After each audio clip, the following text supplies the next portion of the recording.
समझते हैं महाराज, जन्म और मरण संसार का नियम है और यह संसार किसी एक व्यक्ति के चले जाने से रुकता भी नहीं है। और यदि वो व्यक्ति स्वर्गीय पेशवा बालाजी विश्वनाथ भट्ट जैसा सम्माननीय व्यक्ति हो तो यह संसार पल भर के लिए ही सही उन्हें सम्मान देने के लिए ठहरता अवश्य है। हमारा आपके लिए एक सुझाव है कि अगले पेशवा का निर्णय आप स्वर्गीय बालाजी के 13 दिन के शोक काल के बाद करें तो अच्छा होगा। ये आप राव के कहने पर कर रहे हैं? क्षमा चाहूंगा महाराज, आपने क्या कहा हमने नहीं सुना। हमने आपसे पूछा कि आप ये राव के कहने पर कर रहे हैं।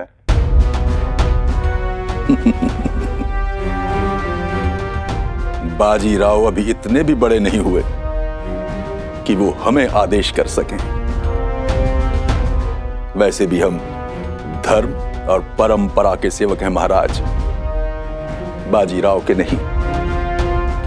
हाँ, यह सत्य है कि राधाबाई साहब ने हमें आपसे बात करने के लिए कहा था, किंतु यह भी उतना ही सत्य है यदि वो हमें आपसे बात करने के लिए ना भी कहती तो भी हम आपसे बात अवश्य करते हैं, क्योंकि यह बात धर्म सम्मत है।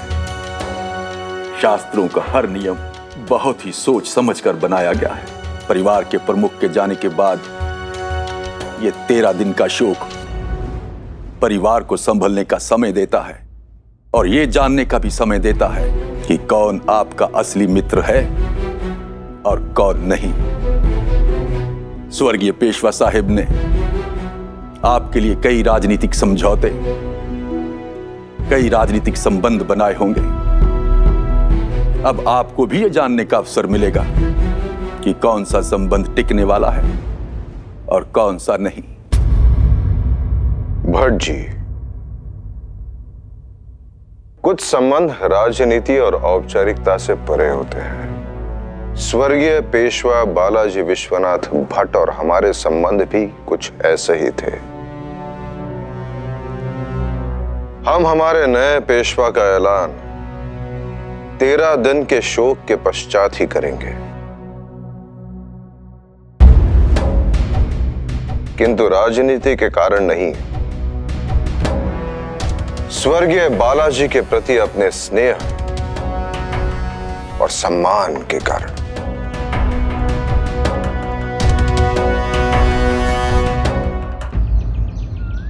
भाई साहब, आपकी आज्ञा ने मुझे इस 13 दिन की मर्यादा में बांध कर रख दिया है।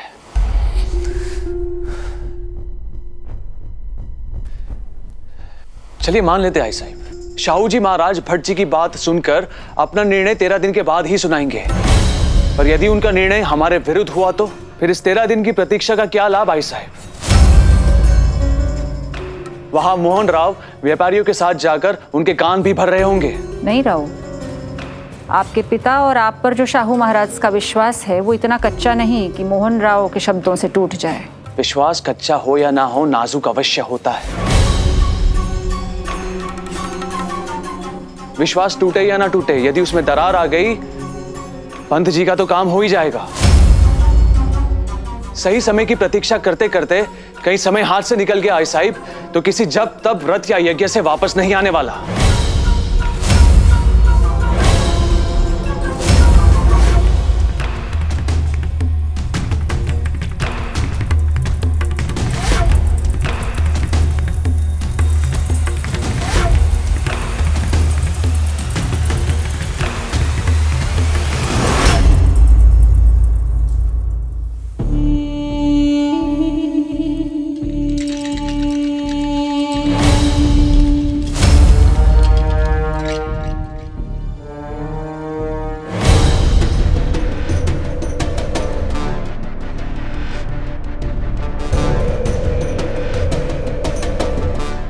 गंगाधर जी, शाहू महाराज से हमारी भेंट जल्दी करा देंगे तो बेहतर होगा। नंद राव जी, हड़बड़ी करेंगे तो गड़बड़ी हो जाएगी।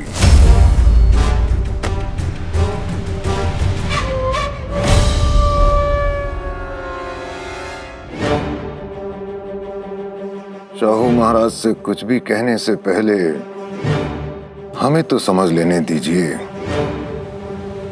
कि आपके स्वर्गीय पेशवा साहिब इस राज्य पर कितना कर्जा छोड़कर गए हैं। स्वर्गीय बालाजी जैसे बाहर वाले पर विश्वास करके आप लोगों ने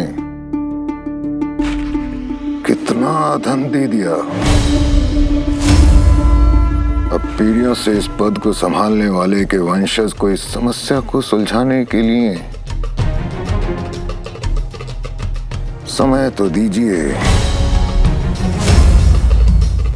मात्र आपकी ही नहीं अपनी भी सहायता कर रहे हैं हम, और जहां बात अपने लाभ की हो वहां तो हमसे गलती से भी कोई चूक नहीं होती। गंगाधर जी, हम चलते हैं। नमस्कार।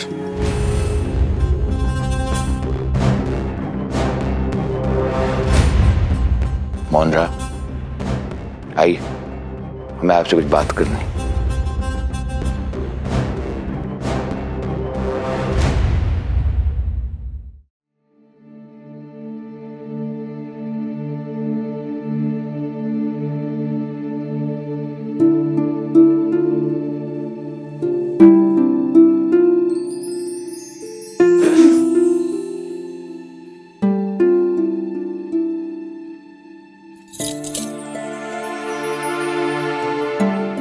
सेठ घनश्याम से 1000 मोहरे, सेठ हीरालाल से 42 अरबी घोड़े, जिसका मूल्य कुल मिलाकर होता है 3500 मोहरे। ये बादाम वाला दूध पी लीजिए, आपकी बुद्धि और तेज चलेगी। बुद्धि जितनी तेज चलेगी आपके भाव के लिए समस्या उतनी ही खड़ी होगी। अपने लिए समस्या मोहन भाव ने स्वयं खड़ी की है। इस बार उन्हें ऐसा उत्तर दीजिएगा कि दोबारा आपके सम्मुख आवाज ऊंची करने का साहस ना हो। आज बड़ा क्रोध आ रहा है अपने भाव पर। भाव पे क्रोध नहीं, पति पे प्रेम आ रहा है। कुछ कहा? जी नहीं तो। आशी भाई, आप दूध यहीं पे रख दीजिए और चाहिए।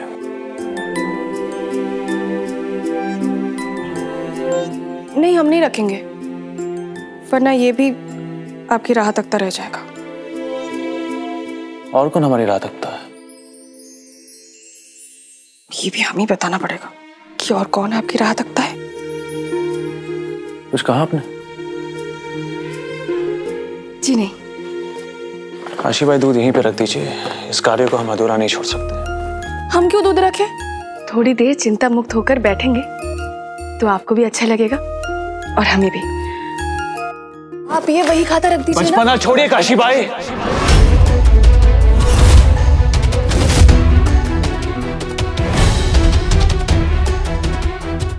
क्या आपको पता भी है हम कितनी बड़ी समस्या में हैं? सारी चीजें दांव पर लगी, हमारे पास सांस लेने का भी समय नहीं है। ये बात आई साहब भी नहीं समझ पाती और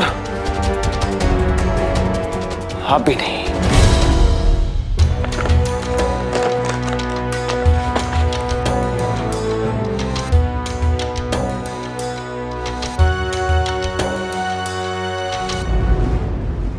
पता है रकमा, उन्होंने हम पे कैसे चिल्लाया। बचपना छोड़िए काशी भाई, जैसे हमने बचपना पकड़ के रखा हो। वो परेशान थे, हम उनकी परेशानी बांटने गए थे, और उन्हें बांटने का नहीं, डांटने का शौक है। ताई साहिब, ऐसी छोटी छोटी बातों पर मन छोटा नहीं करते। आप नहीं समझेगी रकमा, आपके पति हमारे पति जैसे उग्रदेव नहीं है। ऐसा आपको लगता है ताई साहिब? कौन से ऐसे पति पत्नी है जिनमें तकरार ना होती हो? करने पे आए तो ये भी इतना क्रोध करते हैं कि पूछिए ही मत। पर हम उनसे रूठने के स्थान पर झगड़ा समाप्त करने का उपाय सोचते हैं ताई साहिब। हम भी झगड़ा समाप्त करने गए थे, पर उन्होंने हमें जोर से डांट दिया। बचपना छोड़िए काशी पर, कोई हम पे इतना जोर से चिल्लाए, इतनी ऊंची आवाज में डांट दे, तो हमें कुछ समझ में नहीं आता है। ताई साहिब, शुरू शुरू में जब ये हमसे ऐसे बात करते थे तो हमें भी बड़ा क्रोध आता था, पर अब हम उनके क्रोध पर ध्यान नहीं देते। इस बात पर ध्यान देते हैं कि उन्हें क्रोध क्यों आ रहा है। जैसे अब हमें समझ आ गया है कि जब भी ये किसी मोटी पुस्तक में खोए होते हैं तब हम इनसे बात करें तो इन्हें क्रोध आता है। इसलिए जब भी ये अध्ययन करते हैं हम इनसे बात नहीं करते। पति ऐसी छोटी छोटी बातों से बड़े ही प्रसन्न होते हैं ताई साहिब। पर हम क्या करें? हमारे उग्रदेव तो चिमाची अप्पा की तरह मोटी मोटी पुस्तकें पढ़ते ही नहीं है। अब बड़ी भूली है ताई साहिब। हमारे कहने का अर्थ ये है कि आपको भाव की पसंद नापसंद को समझना होगा, उनके लक्ष्य के साथ स्वयं को जोड़ना होगा। कल को भाव पेशवा बनेंगे और आप पेशविन बाई, तब आपको ही भाव को और महान काम करने के लिए प्रेरित करना होगा ताई साहिब, समझ लो। हो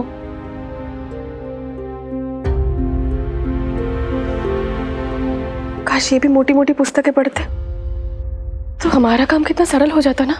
अगर भाई अब हम ये बड़े बड़े काम कैसे करेंगे? शोक की इस घड़ी में हम आपके एवं आपके परिवार के साथ हैं।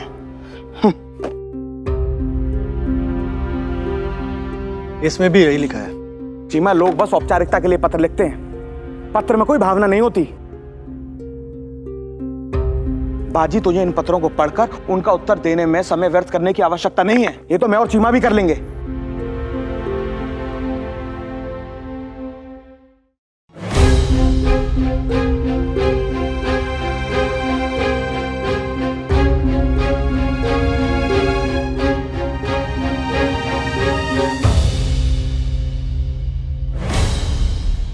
प्रिय राव साहेब, आपके पिता की मृत्यु मात्र आपके और आपके परिवार के लिए नहीं, बल्कि छत्रपति शिवाजी महाराज के दिखाए मार्ग पर चलने वाले उन तमाम देशवासियों के लिए दुख का कारण है। बुरा समय उस रात की तरह होता है जब अपनी परछाई भी साथ छोड़ देती है।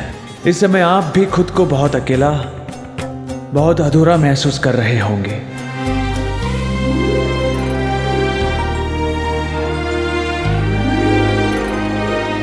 हम आपसे दूर हैं, चाहकर भी ना साथ दे सकते हैं ना सहारा। बस ये कह सकते हैं कि हिम्मत मत हारिएगा राव। अच्छे वक्त में ऊपर वाले से मोहब्बत बढ़ जाती है और बुरे वक्त में ऊपर वाले पर भरोसा, ये भरोसा मत छोड़िएगा।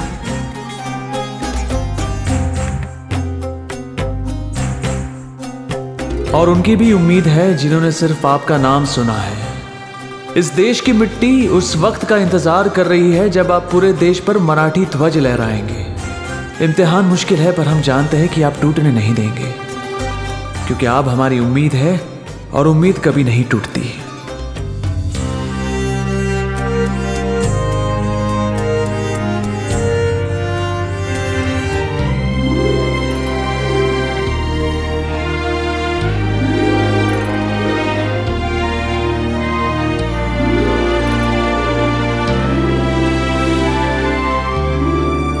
विश्वास रखिएगा राव, किसी और पर नहीं, भगवान पर नहीं, बस अपने आप पर।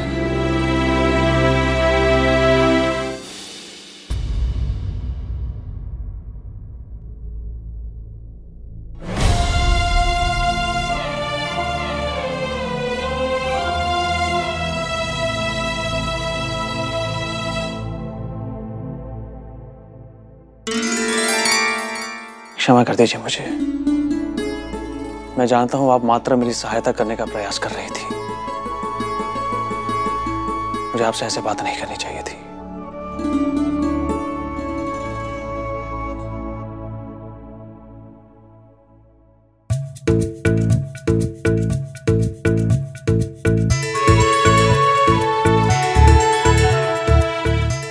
हमें भी आपको तंग नहीं करना चाहिए था राव।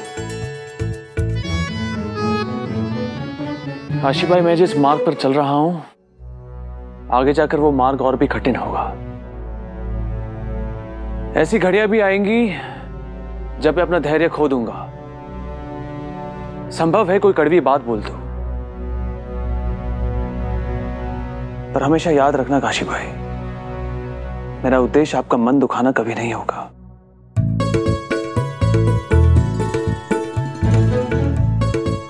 आप मेरा परिवार है काशी भाई, और अपने परिवार का मैं मन नहीं दुखा सकता। राव, आप जो भी कहेंगे हम उसमें आपका साथ अवश्य देंगे।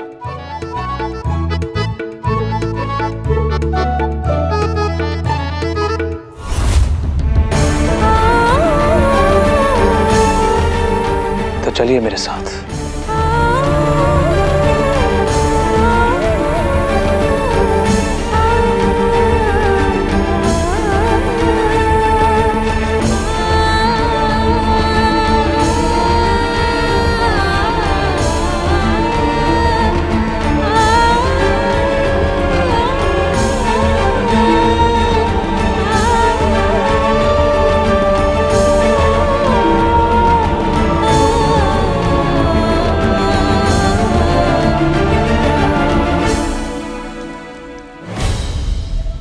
राव, ये आप क्या कर रहे हैं? मेरा तिलक कीजिए काशी भाई।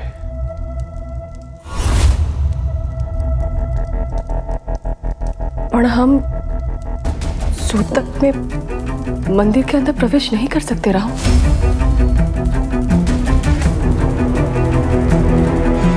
आप जो कहेंगे हम अवश्य करेंगे राव, पर हम कोई परंपरा नहीं तोड़ सकते।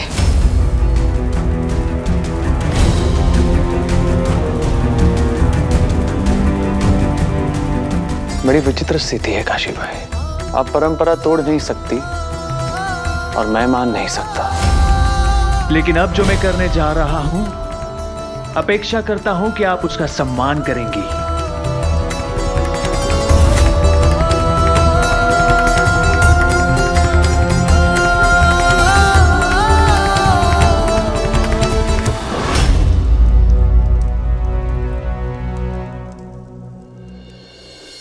अब इस 13 दिन के शोक काल समाप्त होने की प्रतीक्षा नहीं कर सकता मैं। सातारा जा रहा हूं। बाहु थांबा। आपको आई के आदेश का पालन करना होगा बाहु। आप ये जानते हैं कि आपके पेशवा बनने में सबसे बड़ी आपत्ति ये है कि आप जोश में होश खो बैठते हैं और इस परंपरा का उल्लंघन करके आप उस आपत्ति की पुष्टि ही करेंगे। अगर आपको आपके विरोधियों को गलत सिद्ध करना है तो आपको धैर्य धारण करना होगा।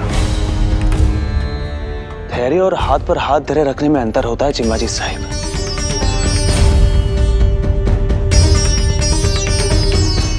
और मैं हाथ पर हाथ धरे बैठ नहीं सकता। अगर पुत्र मां की आज्ञा के बाहर हो जाए तो उसे एक पत्नी रोक सकती है। रोकिए इन्हें काशीबाई, समझाइए इन्हें कि पंत इनकी ऐसे ही किसी गलती की प्रतीक्षा कर रहे हैं। समझाइए इन्हें कि इसी तरह ये परंपराओं का उल्लंघन करते रहेंगे तो भट्टी जैसे समर्थकों से भी हाथ धो बैठेंगे। समझाइए इन्हें कि ये सिर्फ अपनी मां और समाज के विरुद्ध नहीं जा रहे हैं, ये स्वयं भगवान के विरुद्ध जा रहे हैं।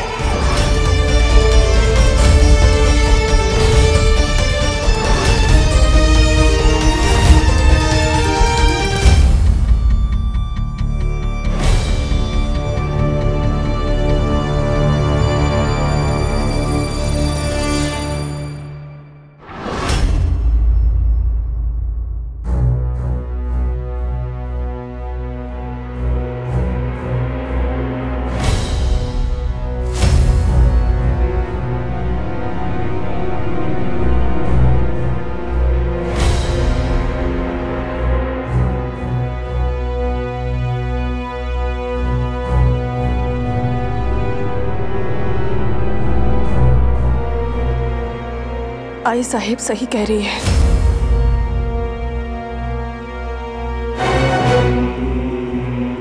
रुक जाइए ना राव।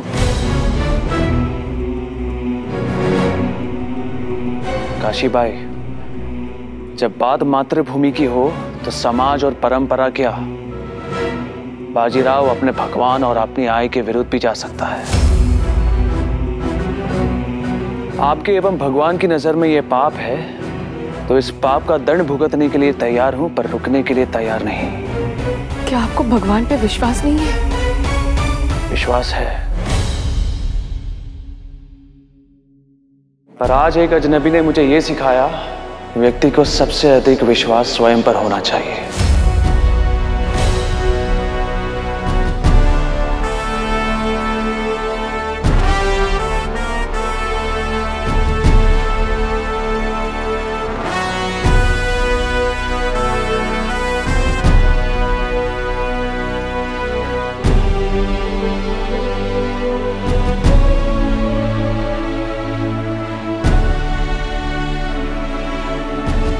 चिमा जी, आप राव के साथ जाइए। हम भट्ट जी से बात करते हैं, राव की ये भूल उन्हें बहुत भारी ना पड़ जाए। चिमा जी, आप उनके साथ रहिएगा, उन्हें आपके साथ की आवश्यकता पड़ेगी। हो आई साहब।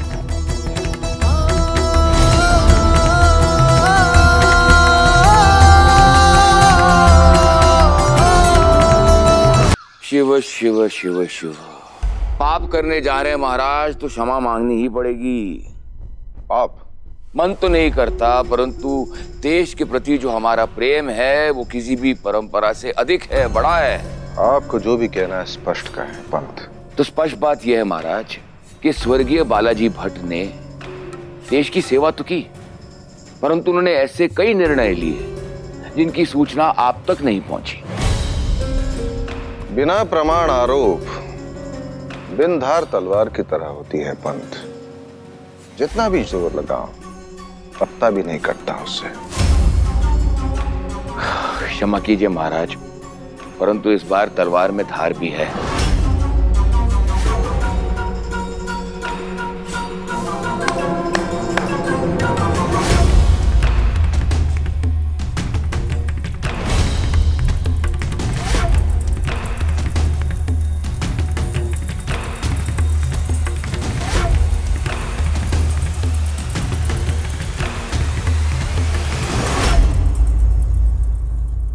ये सब क्या है गंगाधर जी? महाराज, स्वर्गीय पेशवा साहेब ने आपके नाम पर रक्षा एवं युद्ध अभियानों के लिए जो ऋण लिए थे, ये सब उसी का हिसाब किताब है। छोटे बड़े साहूकार और व्यापारियों को मिलाकर ये संख्या 100 से ऊपर है। महाराज, विद्वानों ने कहा है, अति सर्वत्र वर्जयेते, न भला अति श्रम, न भला अति अवकाश, न भला अति वाचाल मुख, न भला अति विश्वास। महाराज, आपने बालाजी पर अति विश्वास किया था महाराज, जिसका परिणाम इस देश के आम नागरिकों को कष्ट उठाना पड़ेगा। महाराज, इस समय हमारे राजकोष में इस ऋण का 1/4 हिस्सा चुकाने की भी क्षमता नहीं है। अपनी मृत्यु से पहले स्वर्गीय बालाजी भट्ट ने इन व्यापारियों को वचन दिया था कि मुगलों से लूटे हुए धन से इनके मूल और सूद दोनों को चुका देंगे, परंतु उनकी मृत्यु हो गई। वो ये वचन पूरा नहीं कर पाए और अब अपने धन को लेकर बेचारे व्यापारी बहुत चिंतित हैं महाराज।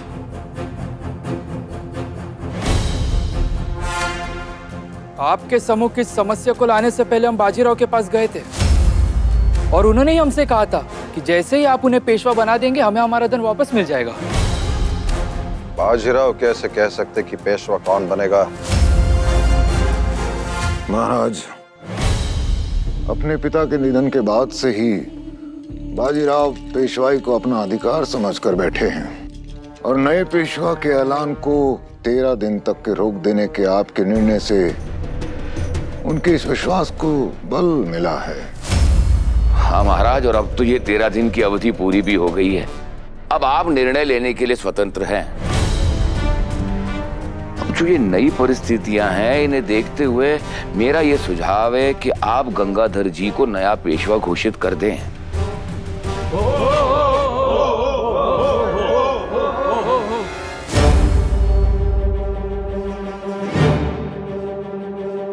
देश जिस आर्थिक संकट काल से गुजर रहा है महाराज, उससे निकालने के लिए गंगाधर जी जैसा अनुभवी और योग्य व्यक्ति ही ठीक है। अगला पेशवा कौन होगा इसका निर्णय बाजीराव नहीं ले सकते, वैसे आप भी नहीं ले सकते पंत।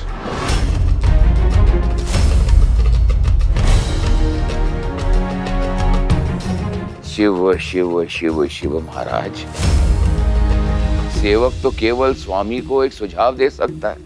हमने भी विनम्रता पूर्वक आपको एक सुझाव दिया है, निर्णय तो मात्र आप ही ले सकते हैं महाराज। हमें लगता है कि स्वर्गीय बालाजी ने इतना ऋण लिया था तो उसे चुकाने का भी कोई मार्ग सोचा होगा। ऋण चुकाने के विषय में तो तब सोचते जब उन्हें अपने लिए सुख सुविधा एकत्रित करने से फुर्सत मिलती है। मोहन राव, एक मृत व्यक्ति पर कीचड़ उछालना एक सज्जन को शोभा नहीं देता। महाराज, उस वंश के साथ हमारा भी नाम जुड़ा हुआ है। हमारी मौसेरी बहन का विवाह बाजीराव से हुआ है। उस वंश का अपमान मतलब हमारा भी अपमान है। इसलिए आज इस भरे दरबार में हम इस अपमान को अपने सर लेंगे, क्योंकि अब बात मात्र हमारी बहन ही उसके ससुराल की नहीं है, क्योंकि अब बात पूरे देश की है। अपने मृत्यु से पहले बालाजी ने हमारे साथ एक समझौता किया था कि यदि हम उन्हें 4000 गुंठे भूमि रिश्वत में दे तो राजकोष से हमारा मूल एवं सूद दोनों हमें वापस दिलवा देंगे।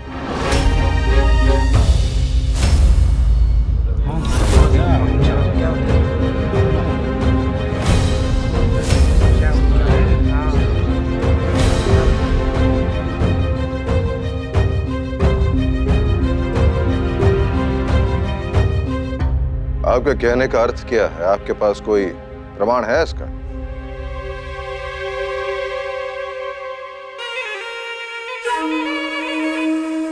महाराज,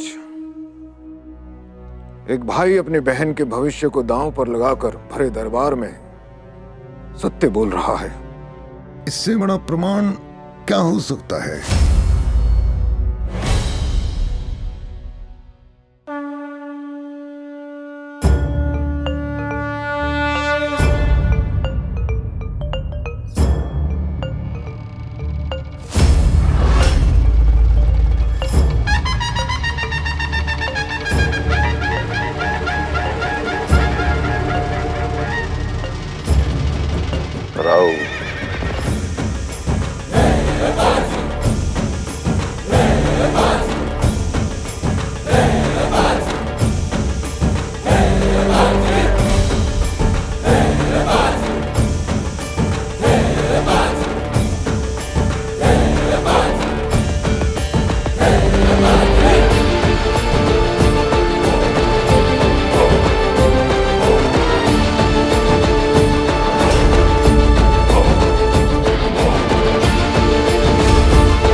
शाहू जी महाराज को बाजीराव बल्लाड़ भट्ट का नमन।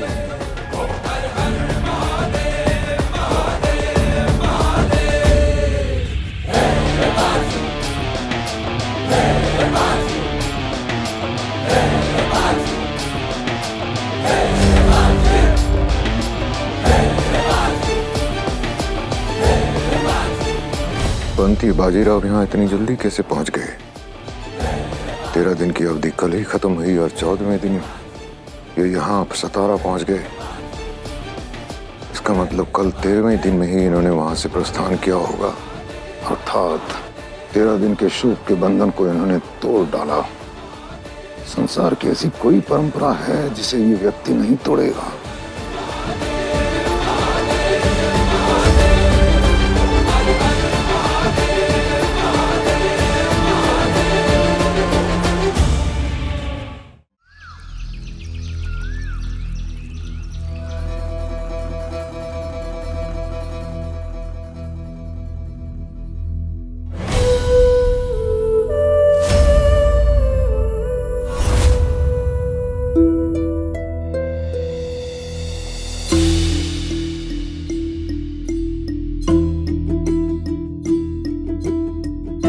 सर्वतीर्थमयी माता, सर्वदेवमय पिता, मातेरंग पीतिरंग तस्मात् सर्वयत्न न पूज्यते।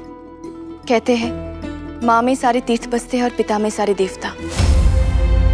जो माता पिता को खुश रखते हैं उसको इबादत की जरूरत नहीं होती। हमने बहुत कोशिश की कि हमारी वजह से कभी आपके माथे पर शिकन ना आए, पर आज हम नाकाम रहे। हमें समझ में नहीं आ रहा है कि आपको अपनी सच्चाई का यकीन कैसे दिलाए। इसलिए हम इस पाक जगह में आपसे मिलने आए हैं, क्योंकि संतान पिता के सामने झूठ बोल सकती है, भगवान के सामने झूठ बोल सकती है, पर पिता और भगवान दोनों से झूठ नहीं बोल सकती। हमने भाई साहब को नुकसान पहुंचाने के लिए तलवार नहीं उठाई। जगतराज ने ऐसा क्या किया कि बात यहाँ तक पहुँच गई? जो बीत गई सो बात गई पिताजी। भाई साहब ने क्या किया और क्या नहीं, इस बात से हमें कोई फर्क नहीं पड़ता। हमें इस बात से फर्क पड़ता है कि आप हम पर यकीन करते हैं या नहीं। हमारा विश्वास है कि हमारी संतान मंदिर में खड़े होकर अपने पिता से झूठ नहीं कह सकते, और यदि आप झूठ बोल रही हैं तो आपको दंड हम नहीं, भगवान देंगे।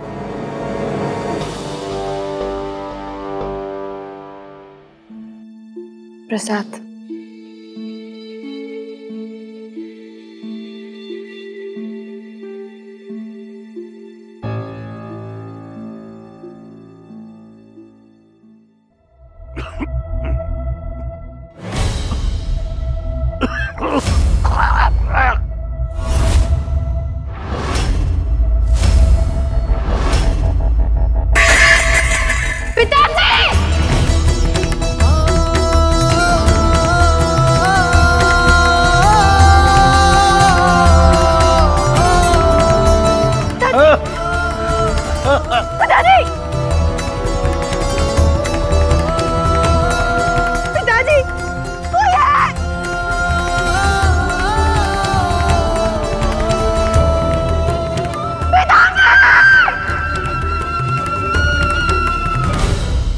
अरे साले साहिब डर क्यों रहे? यहाँ तलवार लेकर नहीं आया मैं। देखिए,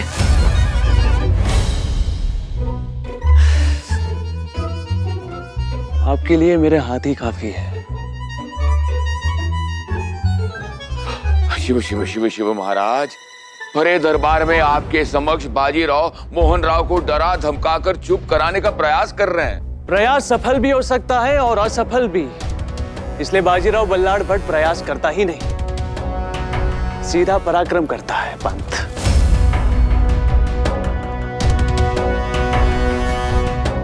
प्रणाम गंगाधर जी। मोहन राव जी और गंगाधर जी को स्वर्गीय पेशवा साहिब के विरुद्ध प्रमाण देने की कोई आवश्यकता नहीं है। मोहन राव जी ने जो कुछ भी कहा सत्य है।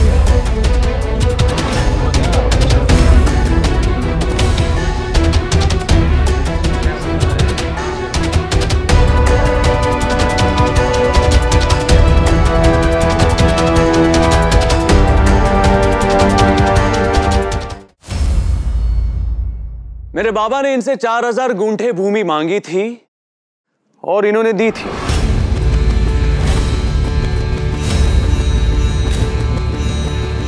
है ना? और वो भी कोई ऐसी वैसी भूमि नहीं, नर्मदा नदी के किनारे एक उपजाऊ भूमि, जहां पर इनके अपने परिवार का भव्यवाड़ा भी है। और जब वो भूमि इन्होंने मेरे बाबा को दी है, तो वो भूमि और उस पर खड़ी हर संपत्ति का स्वामी अब मैं हूं।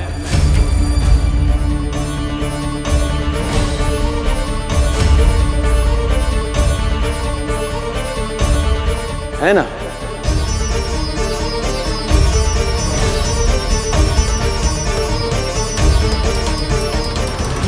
ये आप क्या बोल रहे हैं बाजीराव?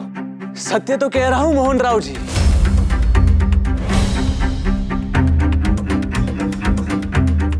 यही सौदा किया था ना बाबा के साथ,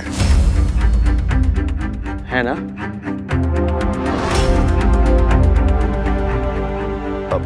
मारा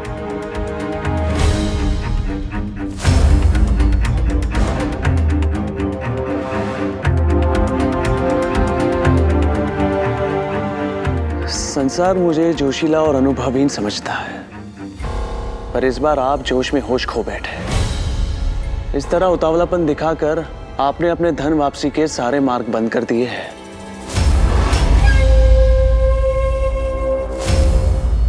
कानून के अनुसार रिश्वत लेने वाला जितना दोषी होता है, रिश्वत देने वाला भी उतना ही दोषी होता है। शाहू महाराज जी,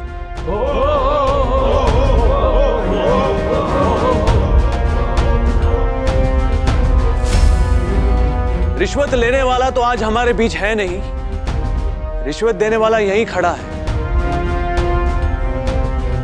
इसका दंड तो आपको अवश्य भुगतना पड़ेगा मोहन राव जी। यदि आप मेरा साथ देते तो मेरे पेशवा बनने के बाद आपका ही लाभ होता, मेरे पत्नी के भाई जो है। पर अब ऐसा नहीं होगा, क्योंकि शाहू जी महाराज एक भ्रष्ट व्यक्ति की संतान को इतना बड़ा पद नहीं सौंपेंगे।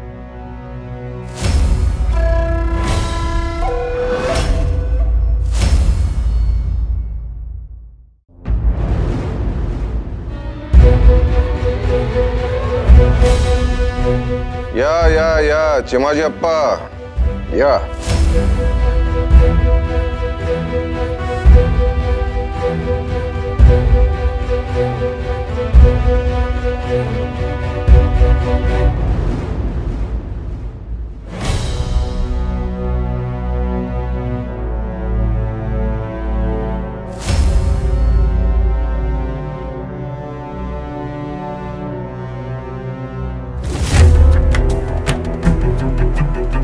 हम जा रहे हैं। यदि आप चाहें तो हमारे साथ चल सकती हैं, अन्यथा आप अपने भाऊ और परिवार के साथ अपमानित होने के लिए यहाँ रुक सकती हैं। अब ये मामला शाहू महाराज तक जाएगा, वहाँ आपके परिवार को अपमानित होने से कोई नहीं रोक सकता।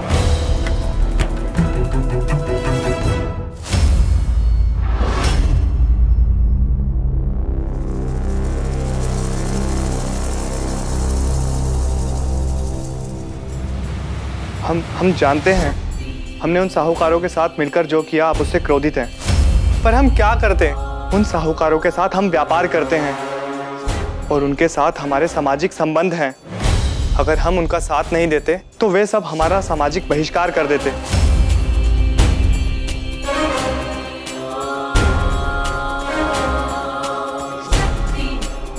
ये हमारी भीऊबाई के दूध का दांत है। राऊ और चिम्मा इसे शुभ चिन्ह मान के अपने साथ ही रखते हैं।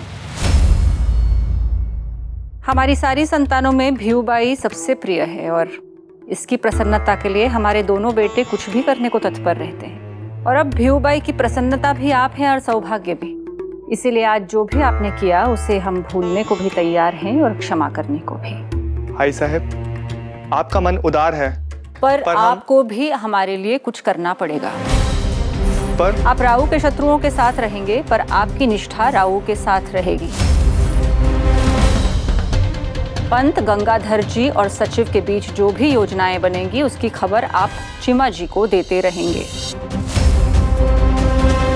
सातारा जाने से पहले एक बात याद रखिएगा कि आप भी इस परिवार का हिस्सा हैं।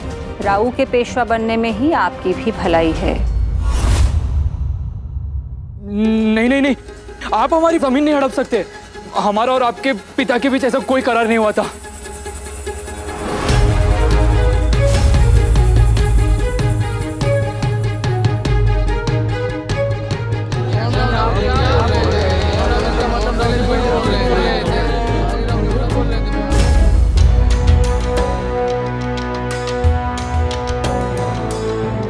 भाई साहब, वो पेशवा तो बन जाएंगे ना? शांत हो जाइए ताई साहब। हम शांत कैसे हो जाए रखमा? हमारे अपने भाव हमारे पति का विरोध कर रहे हैं। परिणाम चिंता से नहीं बदलते, प्रयास से बदलते हैं। और हम प्रयास कर चुके हैं। हमने जावई बापू से बात की है, उनको समझाने की कोशिश की। उन्होंने कोई स्पष्ट उत्तर नहीं दिया है, पर हमने उन्हें समझाया कि राऊ के पेशवा बनने में ही उनका भी हित है। राऊ आक्रामक योद्धा है, इसीलिए शस्त्र को महत्व देते हैं, पर हम शस्त्र और ढाल दोनों का महत्व जानते हैं। इसीलिए इतने वर्षों में हमने धन, समय और प्रयास से ऐसे रिश्ते जोड़े हैं जो समय आने पर हमारी ढाल बन सकें। आपके लिए तो संबंध में हानि लाभ का गठन है साहब।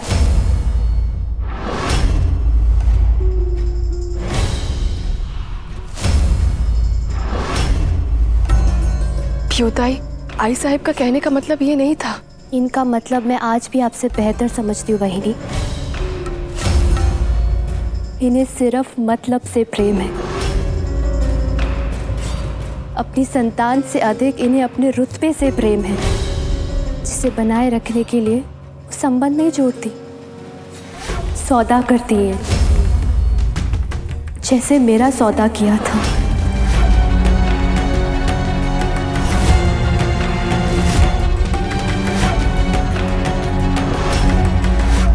अपने दुखों के लिए मैं हमेशा कभी स्वयं को तो कभी अपने पति को दोष देती रही।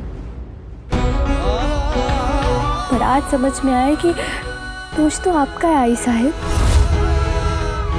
मेरा संबंध नहीं हुआ था, मेरा तो सौदा हुआ था, और सौदे में कभी प्रेम नहीं होता। जिस घर में सब लोग मेरी छोटी छोटी तकलीफ को दूर करने के लिए कुछ भी कर जाते थे, आज वहां ना कोई मेरी पीड़ा जानता है ना पहचानता है।